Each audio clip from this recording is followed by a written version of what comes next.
Hi everyone, welcome to Python Live Lessons episode 5, the sixth zero-based indexing, sixth episode of Python Live Lessons.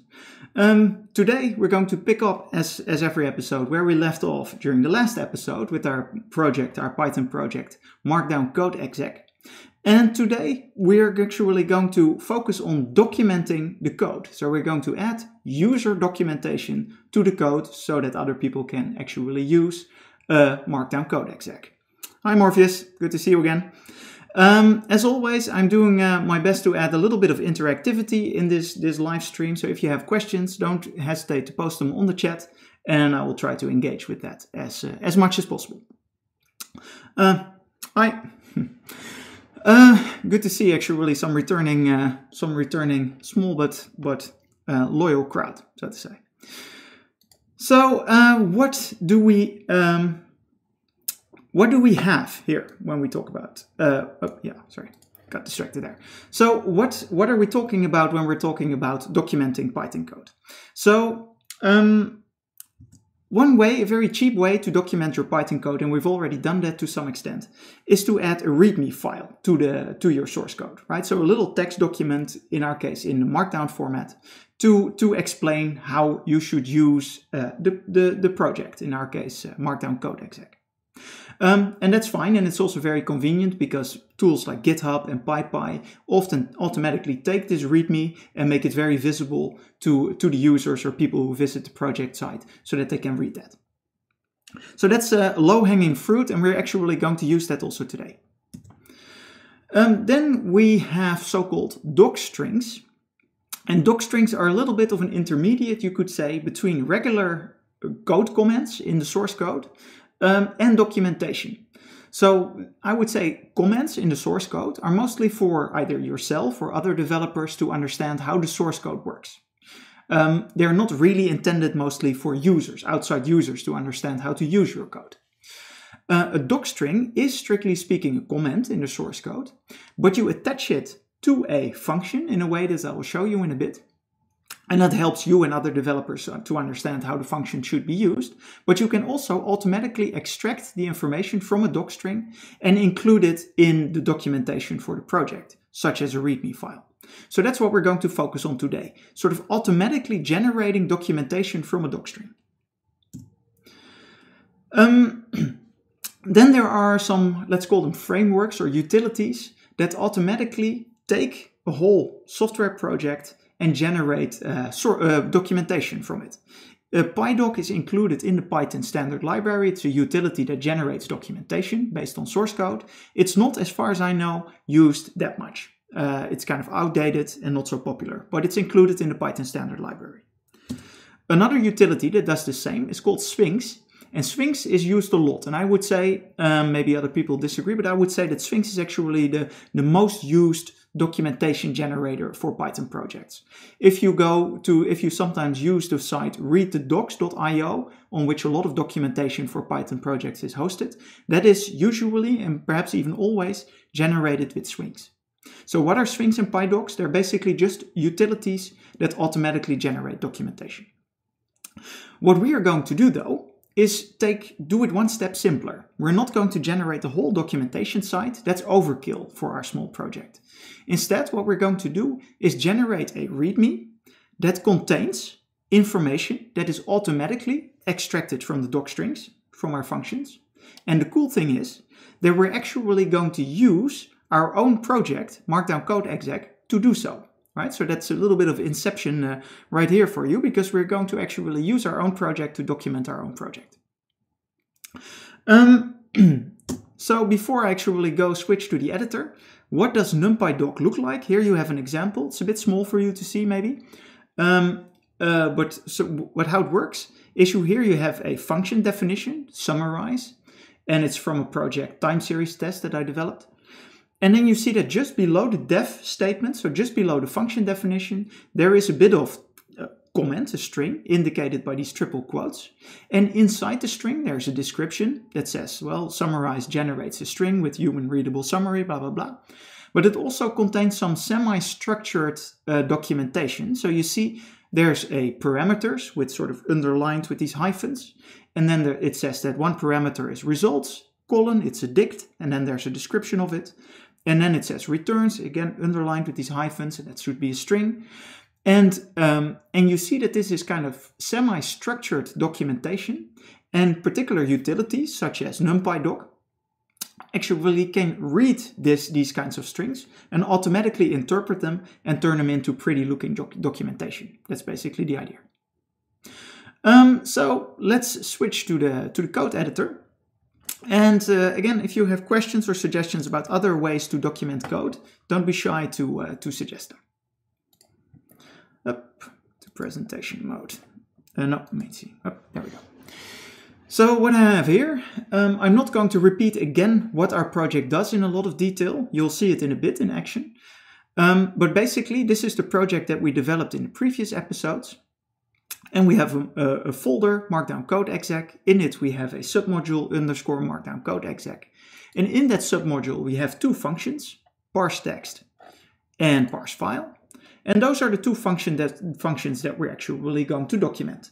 So the first step that I'm going to do is add documentation to these functions in numpydoc format.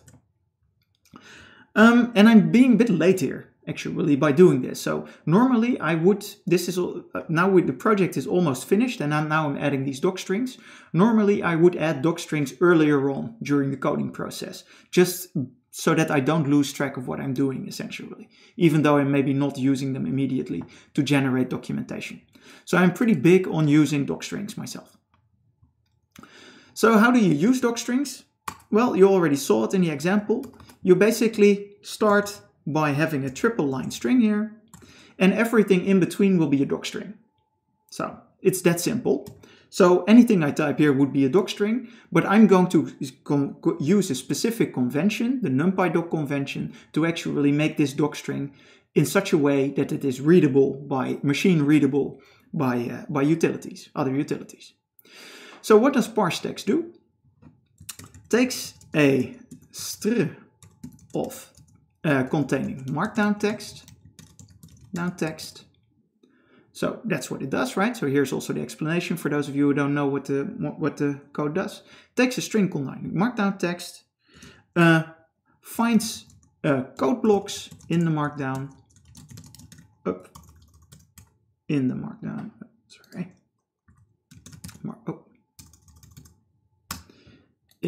markdown, executes these code blocks and captures the output, and then embeds the captured output in the markdown. Maybe we can give an example of what that would, well, actually, let's say I switch to demo.md, just to make it a bit more concrete for you. What does this do? If we have a code block here in the markdown, the code block is indicated by these triple blocks, triple backticks. There are two print statements that generate output, of course, what you print. Then that output would be captured and it would actually be inserted as text below, right? And the idea would be that way you can illustrate basically what code does when it is executed. That's the idea. So here, the top level to the docstring is basically a description. And then we're going to say, okay, there are parameters. There's actually only one parameter, but you would call it parameters. And it's called MD. And it is a string. That's what it is. The input markdown string. And it returns something up. And I have to underline that as well. Why? Well, that's part of the markdown convention. It's also a string. And then I would say let's call it the compiled markdown string. Up. That's it. This is the markdown numpydoc docstring, right? And it's quite nice and it is short and it describes what our function does. Now, below we have another function called parse file. It is a little bit more of a higher level function in the sense that it actually takes an input file and an output file, but does more or less the same thing as parse text. So takes a markdown input file, processes. You can be a little bit better than I am right now in my crafting a nice explanation of what the function does, right? But I don't want to spend too much time on that. Parses executes code blocks while capturing output, and writes the result to a new output file. And then we have a source, which is a str. And what is it exactly? It is the full path to the input file. And we have a destination, it's also a string, and it is the full path to the output file. Let's not do that. Up. All right, so now we have documented our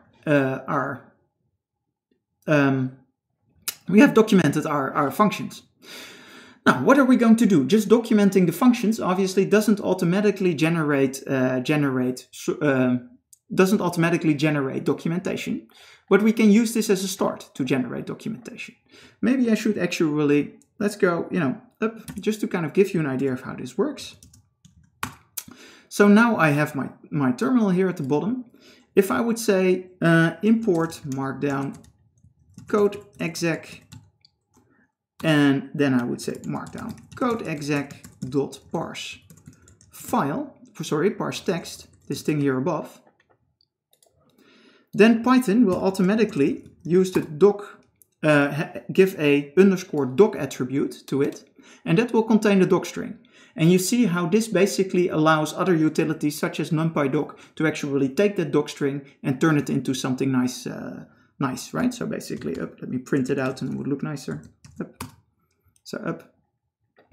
So basically, that's the idea. The doc strings are automatically exposed through this _doc_doc__ attribute. This, by the way, works for functions, but it will also work for classes and other things.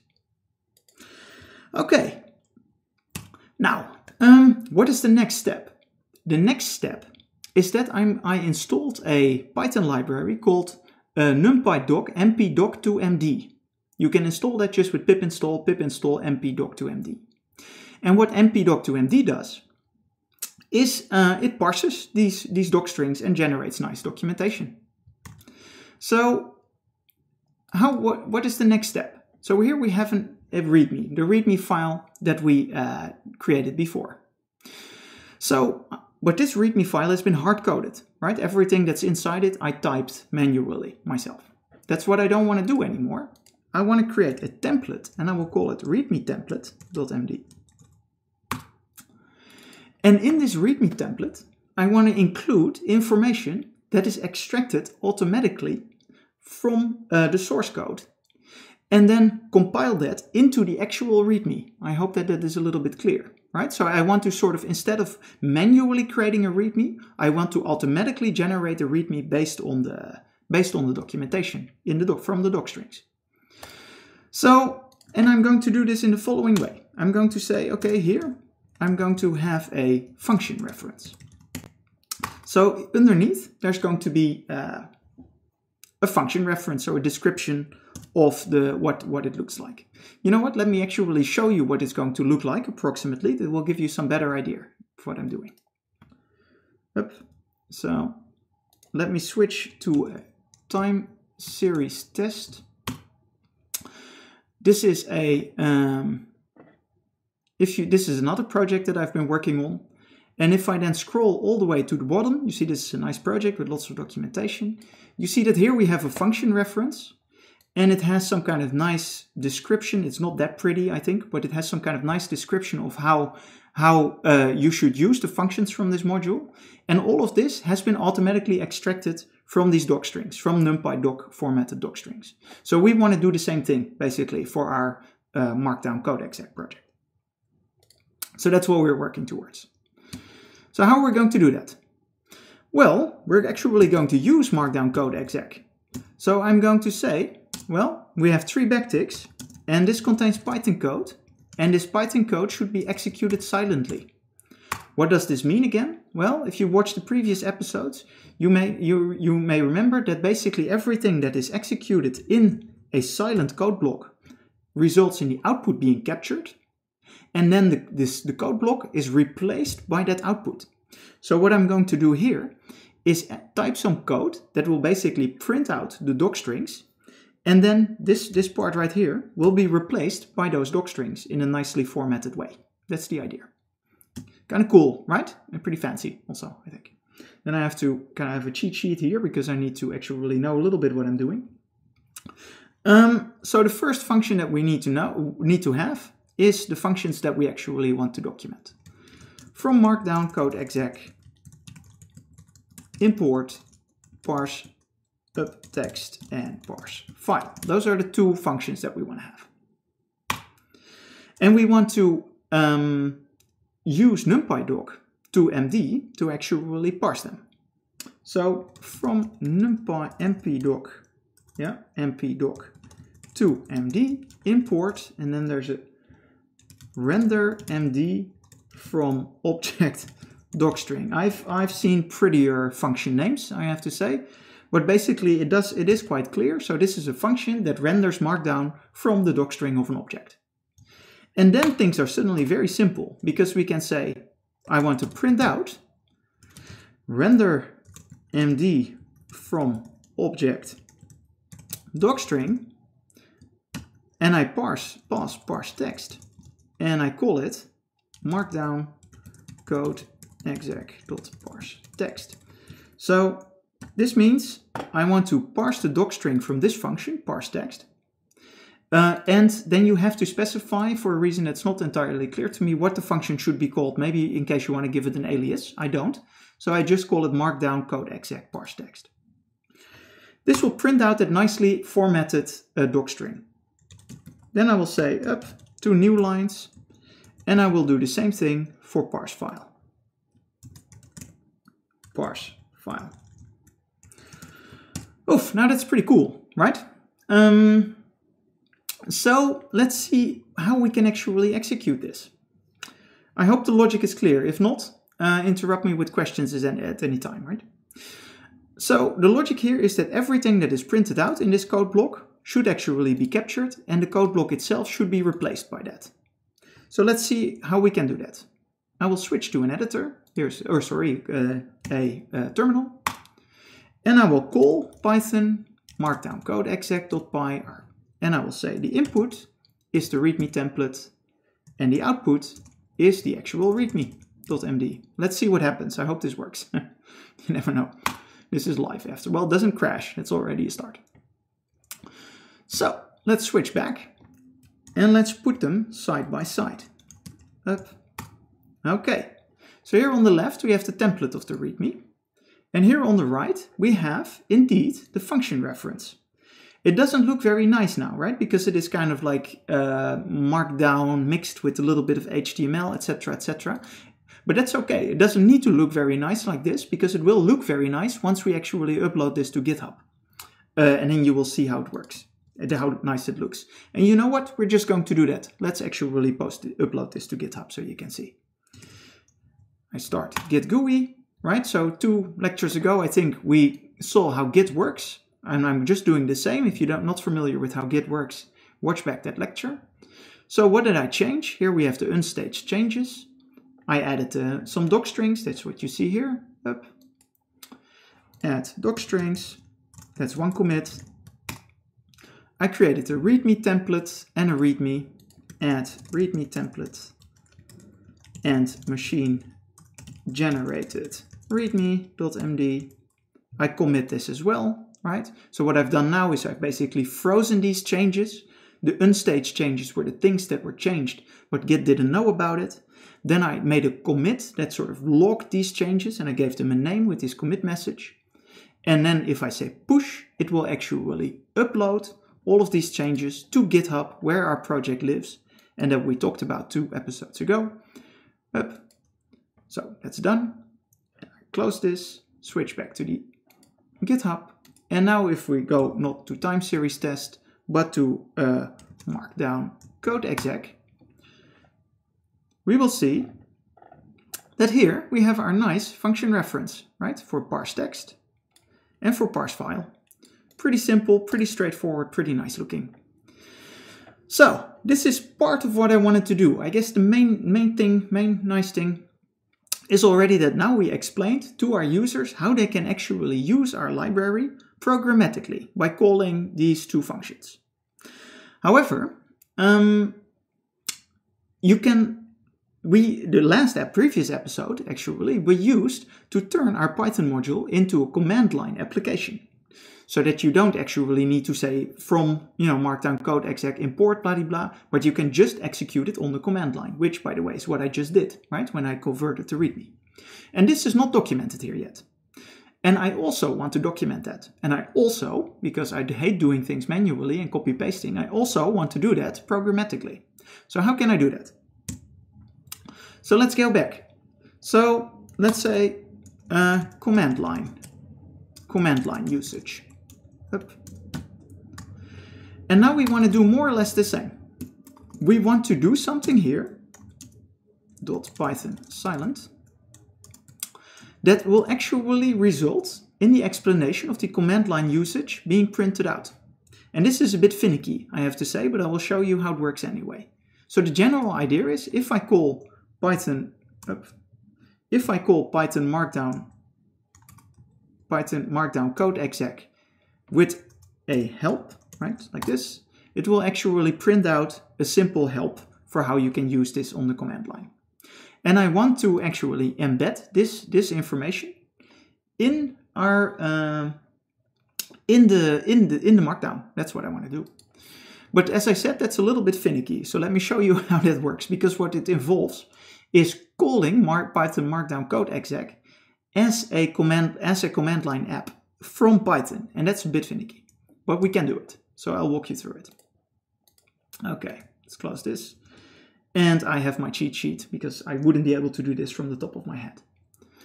So the first thing that we need is subprocess. Subprocess is a Python module that executes stuff, that basically allows you to execute things. Then we can say subprocess.run, and subprocess.run takes a list of things that should be executed. So on the terminal you would type Python space markdown code exec, etc.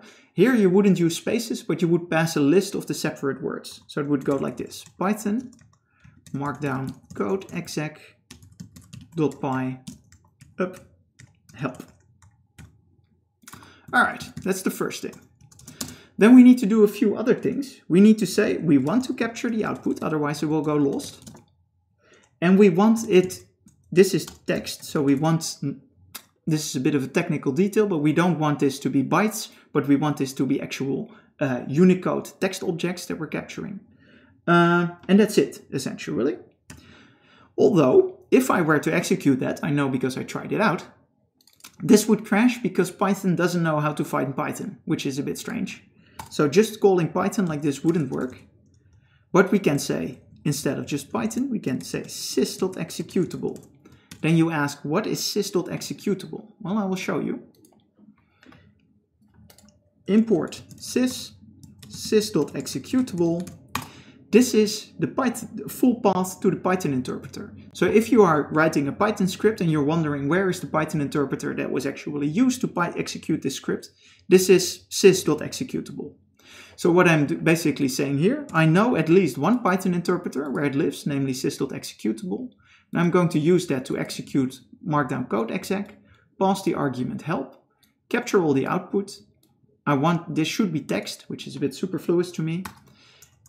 And then that will return a process object, which I assign to P. And I know p.stdout will contain all the output that was generated during the execution of that code. Oof. Let's see whether this actually works. If I run it like this, up, check. Invalid syntax. Why is this? Oh, yeah. Comma. Run. Chirp. You see, yeah, this actually works. Right, so if in Rapunzel I click quick run, it will detect actually that you want to run everything between the backticks, and it will be capturing it. All right, so this looks pretty good to me. So what I can do now is again switch back to the terminal and do more or less what I did before. Up, take the readme template as input, the readme as output. Up, and if I now switch back to Rapunzel, let's take a look at what the output, or what the actual readme looks like. All right, And now you see in the README, we also have, for the command line usage, a bit of an explanation. And our function reference, of course, still. Oof, well, that's about it, right? So there's lots of room for improvement here, but at this point, it's mostly aesthetics, I think, right? Making it look a little bit nicer, adding a bit of a nicer descriptions to the docstrings, adding a little bit more information to the README file. But in principle, now we have a very sweet way to automatically generate an up-to-date README file, avoiding us from having to manually change the README all the time, right? That is kind of the advantage that we have here. Yeah. So at this point, what I want to do, I think this is a nice moment also to say, okay, up in the init, I think we are pretty fancy now. I think we're going to bump to version 0.2.0. I'm going to commit the code, tag it as version 0.2.0, and then we have a very nice new release of Markdown code exec. So yeah, right, let's start Git GUI. Again, we have a few changes, right, but now they're mostly limited to the README, update README. Up. Oh wait, actually, this should also be. And then I tend to say, usually if I change the version, I just change the version in the thing and I say bump to 0.2.0. I push this up to the master so that we have an up-to-date thing on GitHub. I'm doing this a bit quick because we've covered all these steps in previous episodes. And now I'm also going to tag a release. How does that work again? Git. So I just use the git from the command line now. I say I want to tag release 0.2.0. All right. This slash, the only reason I'm typing it is because otherwise the line is a bit long. Right? It's just a carriage return. And now I say git push origin release 0.2.0. So I push the tag to GitHub as well, resulting this from appearing on GitHub. There we go. Switch back, reload the page, and we have a fresh, updated Markdown code exec right here. Right, you see here, this is the command line usage isn't that nice the way it is printed out here, so you can use a little bit of aesthetic tweaking. But other than that, all the crucial information is here. And I think the nice thing also is that in this kind of inception kind of way, we've used Markdown code exec to generate its own documentation. It's bootstrapping of documentation of sorts. And I will actually use Markdown code exec myself quite heavily in other projects. That's the main reason that I started this to begin with, because I thought it would be nice to share with you during Python live lessons, but also because I actually want to use it. That's it, what I wanted to cover today. Next week, I hope you will be back. And then we're going to, I think right now, we have a nice package. It is time to upload it to PyPy to actually make a nice release that other people can pip install. So I will hope you will tune in then to see how you can actually publish things on PyPy. If you're watching this back, the recording, then this is where Python Live Lessons ends. Thank you for tuning in. If you're watching live, then if there are a few questions or comments, then I'm still more than happy to take them.